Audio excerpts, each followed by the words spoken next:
Hi friends, ఈరోజు మనం permutations and కాంబినేషన్స్లో principle of inclusion and exclusion గురించి తెలుసుకుందాం. ముందుగా ఇన్క్లూజన్ అండ్ ఎక్స్క్లూజన్ ఫార్ములా వచ్చేసరికి if A and B are finite subset రెండే ఉన్నాయనుకోండి, అప్పుడు ఏ యూనియన్ బి వచ్చేసరికి mod A plus mod B minus mod A intersection B. అది ఇప్పుడు మనకు మూడు ఉన్నాయనుకోండి, same mod A plus mod B plus mod C. ఇప్పుడు తర్వాత మనం ఏని తీసుకొని కాంబినేషన్స్ రాయాలి, minus A intersection B minus A intersection C. ఇప్పుడు ఏ అయిపోయింది కాబట్టి నెక్స్ట్ బికి వెళ్తాం, బి ఇంటర్సెక్షన్ సి. ఇప్పుడు అన్నీ అయిపోయాయి కాబట్టి ఫైనల్గా A intersection B intersection C. ఇప్పుడు ఒక ప్రాబ్లం తెలుసుకుందాం. Let A B C D be the sets of integers lie between 1 and 250 that are not divisible by 2, 3, 5 and 7 respectively. అంటే మనకి ఏబిసిడి అనే 4 సెట్ ఆఫ్ ఇంటీజర్స్ ఇచ్చారు. అవంట 1 నుంచి 250 మధ్యలో ఉండేవి, అంటే 1, 250 కూడా ఇంక్లూజన్. అవి 2, 3, 5, 7తో డివిజిబుల్ అవ్వకూడదు అని ఇచ్చారు. మనకి ఏబిసిడి 4 సబ్సెట్లు కాబట్టి మన ఫార్ములా వచ్చేసరికి mod of A union B union C union D. ఇప్పుడు దీన్ని మనం ఎలా రాస్తాం, ముందుగా అన్ని ఇండివిజువల్గా రాసుకుంటాం. Mod A plus mod B plus mod C plus mod D. Next minus నేను కామన్ పెట్టుకున్నా, అన్నిటికీ మైనస్ ఉంటుంది కాబట్టి సెకండ్ టర్మ్ వచ్చేసరికి ఆల్టర్నేటివ్ సైన్స్ అనమాట. సో మైనస్ కామన్ పెట్టుకున్న తర్వాత ఇప్పుడు మనం ముందు ఏతో అంటే ఇప్పుడు ఫస్ట్ ఒక్కొక్కటి అయింది కాబట్టి రెండు రెండు చేయాలి. ఇప్పుడు ఏతో ఏ ఇంటర్సెక్షన్ బి, ఆ తర్వాత మళ్ళీ ఏ నుంచి ఏ ఇంటర్సెక్షన్ సి, ఆ తర్వాత మళ్ళీ ఏ నుంచి ఏ ఇంటర్సెక్షన్ డి. ఇప్పుడు ఏ అయిపోయింది కాబట్టి నెక్స్ట్ బి నుంచి B intersection C, B intersection D. ఇప్పుడు బి అయిపోయాక సి ఇంటర్సెక్షన్ డి. ఇప్పుడు టూ టూ పేర్స్ అయిపోయాయి కాబట్టి మళ్ళీ ఆల్టర్నేటివ్ సైన్ నెక్స్ట్ వచ్చేసరికి మనం ప్లస్ పెట్టుకుందాం. ప్లస్ పెట్టుకున్న తర్వాత టూ అయిపోయాయి కాబట్టి నెక్స్ట్ త్రీతో త్రీ చేస్తాం. త్రీ చేసినప్పుడు ముందు ఏమొస్తుంది, మనకి A intersection B intersection C వస్తుంది. ఆ తర్వాత ఏ ఏబిసి అయిపోయింది కాబట్టి నెక్స్ట్ ఏసిడి. ఆ తర్వాత వచ్చేసరికి మనకి బిసిడి, అలానే ఏబిడి ఉండిన తర్వాత ఇప్పుడు మూడిటితో ఉన్న అన్ని కాంబినేషన్లు రాసుకున్నాం కాబట్టి ఫైనల్గా minus A intersection B intersection C intersection D అనేది మన ఫార్ములా. ఇలా ఫార్ములా వచ్చిన తర్వాత మనం ఇప్పుడు ఈ వాల్యూస్ అనేవి కనుక్కొని ఇందులో సబ్స్టిట్యూట్ చేయాలి. సబ్స్టిట్యూట్ చేస్తే మనకి డివిజిబుల్ అయ్యే వస్తాయి. టోటల్లో నుంచి డివిజిబుల్ అయ్యే తీసిస్తేనే నాట్ డివిజిబుల్.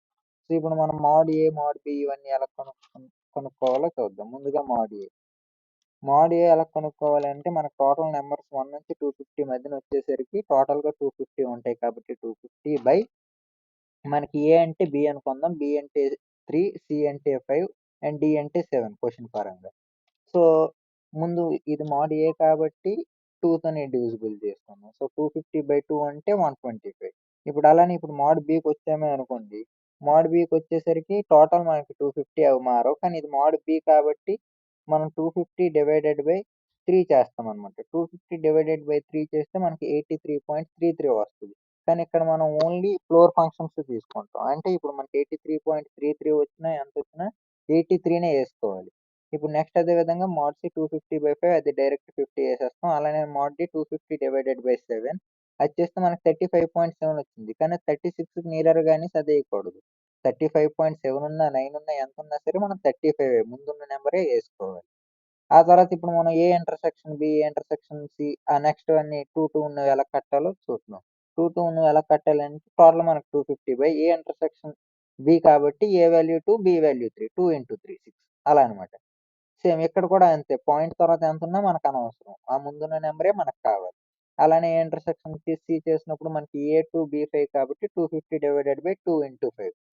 సేమ్ అలానే ఏడీకి బీసీకి బి ఇంటర్సెక్షన్ డికి ఇంకా సి ఇంటర్సెక్షన్ డికి కూడా చేస్తాం. ఇప్పుడు 3 పేరింగ్ 3 పేరింగ్కి వచ్చేసరికి ముందుగా ఏ ఇంటర్సెక్షన్ బి ఇంటర్సెక్షన్ సికి వెళ్దాం. టోటల్ మనకి 250, ఏ అంటే 2, బి అంటే 3, సి అంటే 5 కాబట్టి 250/235. 250/235 చేసాక మనకి 250/30 వస్తుంది. 250/30 వచ్చిన తర్వాత ఇక్కడ కూడా మనకు పాయింట్లలో వచ్చినా మనం ముందు వాల్యూనే వేసుకోవాలి. అలానే ఏబిడి వచ్చేసరికి మనకి ఏ అంటే 2, బి అంటే 3, అలానే డి అంటే 7 కదా. సో 250/42. 250/42 చేస్తే మనకు ఆన్సర్ వచ్చేసరికి అది కూడా పాయింట్లలోనే ఎంత వస్తుంది అని అంటే 250/42 5.95 వస్తుంది. కానీ మనం 5 వేసుకుంటాం. ఆ తర్వాత అలానే మనం A intersection C intersection D, అలానే B intersection C intersection D కూడా కడతాం. ఆ రెండు కూడా నియరెస్ట్ వాల్యూ కదా. ఇప్పుడు 3.5 సంథింగ్ అలాగ వచ్చినా 3 వేసుకోవాలి. 3.9 వచ్చినా సరే 3 వేసుకోవాలి.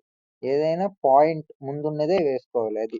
పాయింట్ తర్వాత వేసుకుంటే మాత్రం ఆన్సర్ రాంగ్ అయ్యే అవకాశాలు ఎక్కువ. ఆ తర్వాత A intersection, B intersection, C intersection D final step మనకిది. సో ఇది 250 మొత్తం హోల్ 2 క్రాస్ 3 క్రాస్ 5 క్రాస్ 7 ఇలా చేస్తే మన నియరెస్ట్ ఇంటిజర్ వచ్చేసరికి 1 అవుతుంది.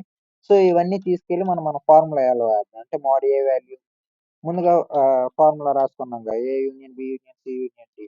అందులో మనం వేస్తే 125 ప్లస్ 83 మోడ్ బి వాల్యూ, అలానే మోడ్ సి వాల్యూ వచ్చేసరికి 50, అలానే మోడ్ డి వాల్యూ వచ్చేసరికి 35, అలానే remaining A intersection B, A intersection C అలా వేసుకున్న తర్వాత మళ్ళీ 3 కాంబినేషన్స్ లో రాసుకుని A intersection B intersection C అలా అన్నిటిని అంటే వేసుకున్న తర్వాత మనం ఫైనల్ గా A intersection B intersection C intersection D లో అన్ని సబ్స్టిట్యూట్ చేశాక మనకి ఫైనల్ ఆన్సర్ వచ్చేసరికి ఇక్కడ 193 వస్తుంది.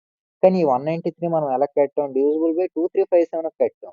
ఎందుకు యూనియన్ కాబట్టి. ఇప్పుడు మనం నాట్ డివిజిబుల్ అనేసి మన క్వశ్చన్ లో అడిగారు కాబట్టి మనకు టోటల్ 250లో నుంచి మన డివిజిబుల్ అయిన 193 తీసిస్తే మనకు నాట్ డివిజిబుల్ అనేది వస్తుంది. మన నాట్ డివిజిబుల్ ఎంత 57. Thank you guys.